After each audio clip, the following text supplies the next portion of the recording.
Tape www.d'école au Sénégal.com. À école au Sénégal, c'est facile, tu n'as qu'à te connecter. Tape école au Sénégal, les leçons sont beaucoup plus détaillées. Maintenant, ces élèves, nous allons voir dans un deuxième paragraphe les interactions magnétiques. D'abord, dans un sous-paragraphe, interaction entre aimant et aimant. Maintenant, nous disposons de 4 aimants droits, disposés comme suit. Ici, sud-nord, nord-sud, sud-nord, sud-nord. Ces élèves ici, si vous tentez de rapprocher le pôle nord de cet aimant et le pôle nord de celui-ci, vous ressentez une sensation de répulsion. Il sera très difficile de les mettre en contact. Donc ici, il y aura une répulsion. Les deux pôles vont se repousser. Répulsion. Là aussi, ces élèves, si vous essayez de mettre en contact les deux pôles sud, vous ressentez une sensation de répulsion. Il est difficile de les mettre en contact.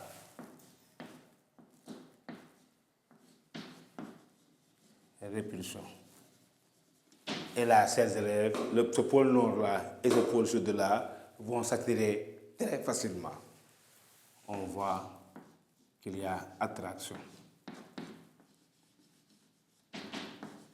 Donc ici, on constate qu'il y a répulsion et attraction entre deux pôles. Ici, le pôle nord, les deux pôles nord se repoussent, les deux pôles sud se repoussent, tandis que le pôle nord et le pôle sud s'attirent. Donc, qu'est-ce qu'on peut dire ici? On dira à ces élèves que deux pôles de même nom se repoussent, tandis que deux pôles de nom différents s'attirent. Deux pôles de même nom se repoussent, tandis que deux pôles de nom différents s'attirent. D'accord? Ici, on vient de constater qu'il peut y avoir des interactions entre aimant et aimant. Maintenant, on va voir interaction courant-courant. Petit 2, interaction courant-courant.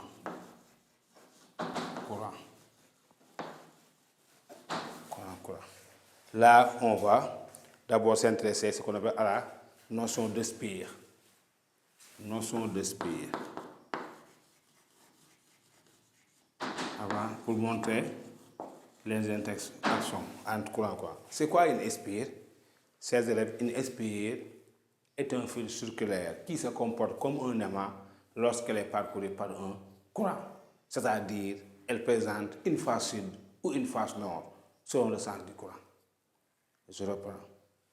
Une spire est un fil circulaire qui peut se comporter comme un aimant.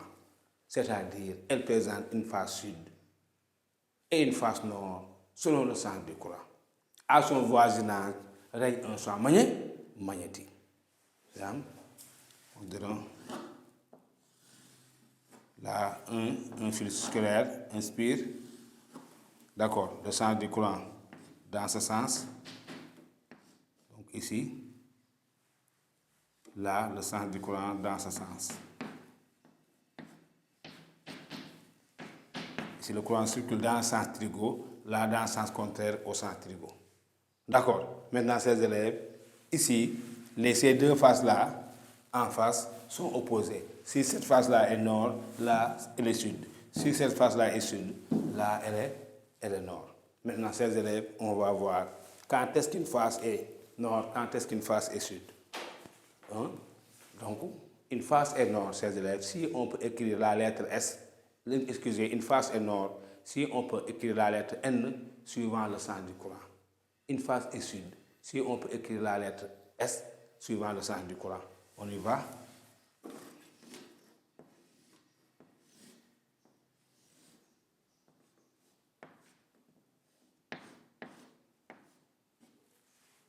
Et là.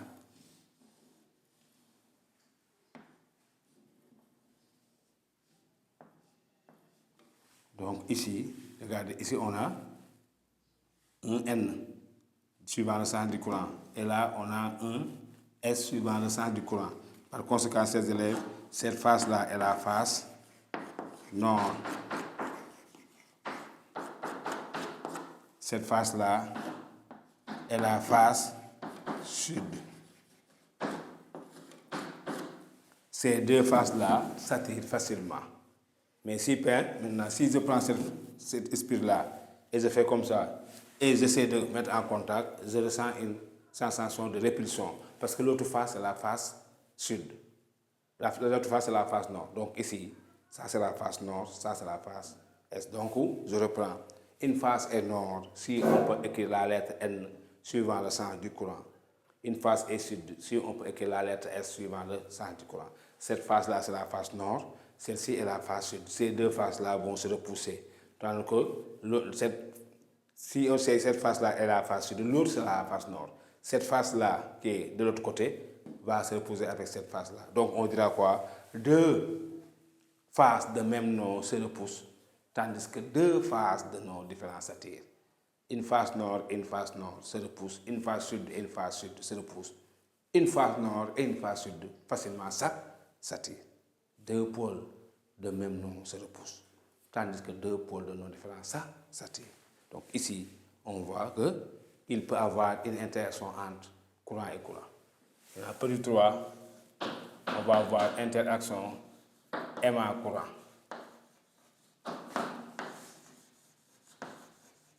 Aimant-courant. Nous allons considérer un aimant et une espèce.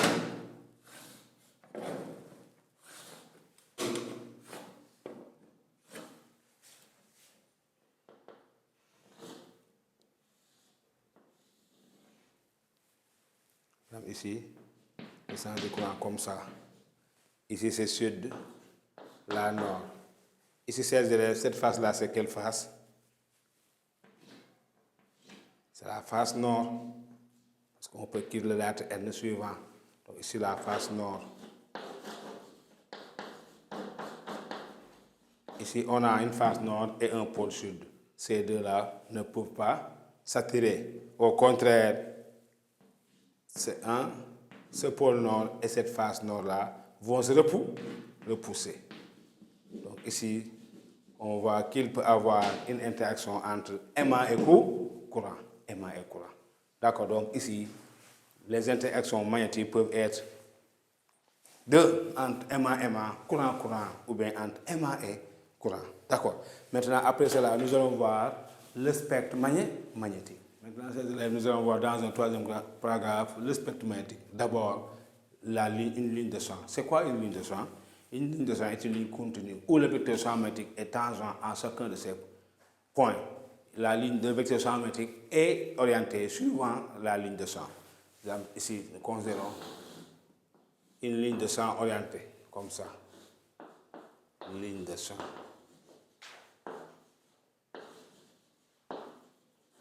D'accord.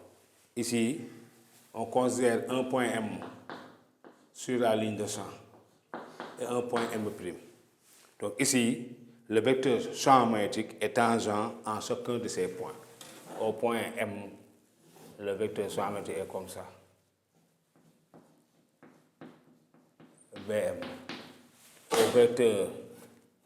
Au point M', c'est comme ça. C'est comme on va diminuer le vecteur vitesse en un point M sur une trajectoire quelconque. Le vecteur vitesse est tangent à la trajectoire au point M. C'est la même chose ici. Par analogie, on dira que le vecteur champ magnétique est tangent en chacun des points de la ligne de champ. Et il est orienté vers la ligne de champ. Ici, la ligne de champ est ainsi orientée. Si la ligne de champ était orientée comme ça, B serait comme ça. D'accord, hein? Maintenant, le spectre, on va voir petit 2, spectre des aimants.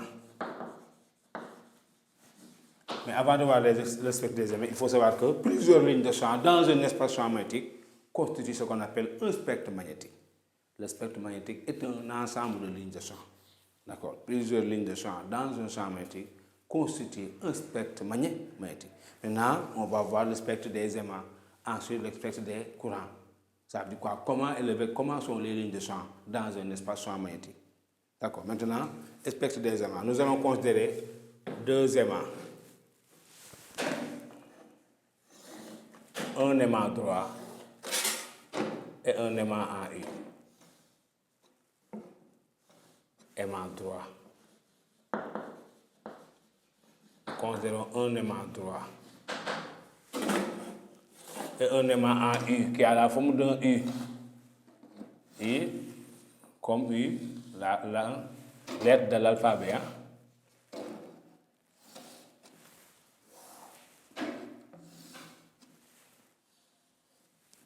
Nous considérons deux aimants, un aimant droit et un aimant en U, qui a la forme d'un U, lettre de l'alphabet. D'accord? Ici, c'est le pôle sud. Par exemple, là, le pôle nord. Pôle sud, le pôle nord. Qu'est-ce qu'il faut savoir, ces élèves? Il faut savoir que les lignes de champ entrent par le pôle sud et sortent par le pôle nord. Les lignes de champ entrent par le pôle sud et sortent par le pôle nord.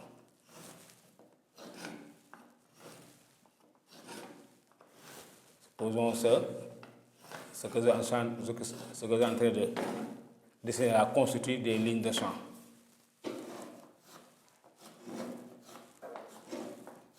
Les lignes de champ.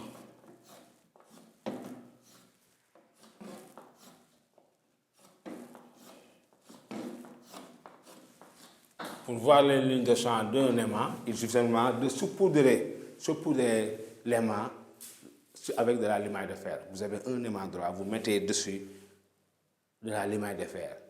Vous pourrez ainsi observer les lignes de champ, d'accord, qui constituent le spectre magnétique. Et là, chers élèves, il faut savoir que les lignes de champ entrent par le pôle sud et sortent par le pôle nord. Les lignes de champ entrent par le pôle sud et sortent par le pôle nord. Sortent par le pôle nord, c'est comme ça. D'accord, donc là, on peut avoir comme ça. Ainsi de suite.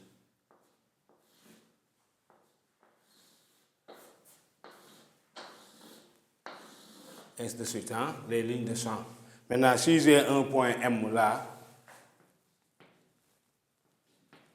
je vais connaître sur ces lignes de champ le vecteur champ magnétique. Il suffit simplement de placer une aiguille aimantée. Si je place une aiguille aimantée, comment va s'orienter l'aiguille, chers élèves? Ici, c'est le pôle sud, donc là, nous aurons un pôle nord. Là, sera sud.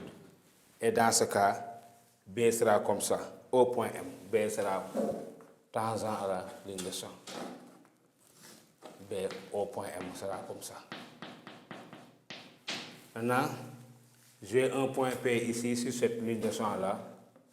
Je vais connaître le champ magnétique, direction essence. Je place une aiguille aimantée là, au point M. Et ici, ça c'est le pôle nord, ça sera le pôle sud, parce que ça ne peut être le pôle nord, parce que nord et nord se repoussent. Ça c'est le pôle sud, là c'est le pôle nord. Et dans ce cas, B au point M sera comme ça. B au point P. D'accord? Donc chaque fois que je veux connaître la direction et le sens d'un vecteur champ magnétique en un point quelconque, il suffit de placer l'aiguille aimantée. La direction et le sens, la direction de l'aiguille va correspondre à la direction de l'aiguille aimantée, la direction du champ magnétique, et son sens sera donné par le pôle sud vers le pôle nord. C'est bon. Maintenant, on vient à l'aimant en U.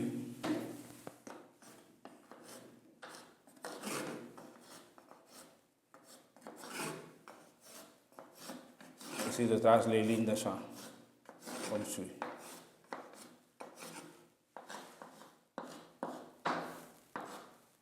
Maintenant, ici, qu'est-ce qui est intéressant?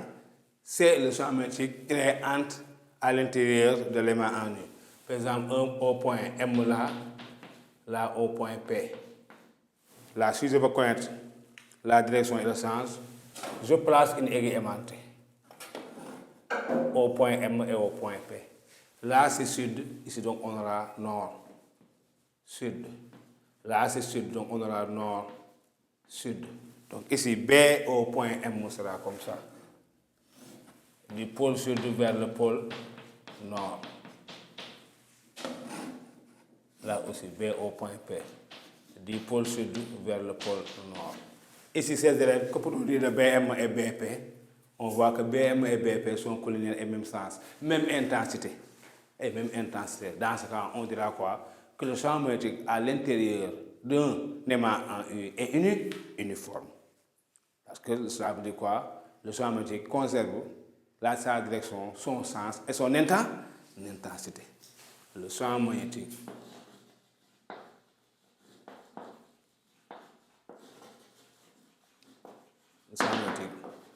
à l'intérieur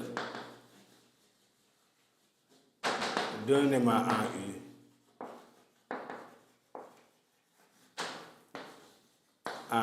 est uniforme. Ça veut dire quoi? La direction est la même, le sens est la même, l'intensité est la même. D'accord? Maintenant, nous allons nous intéresser au spectre des courants. À École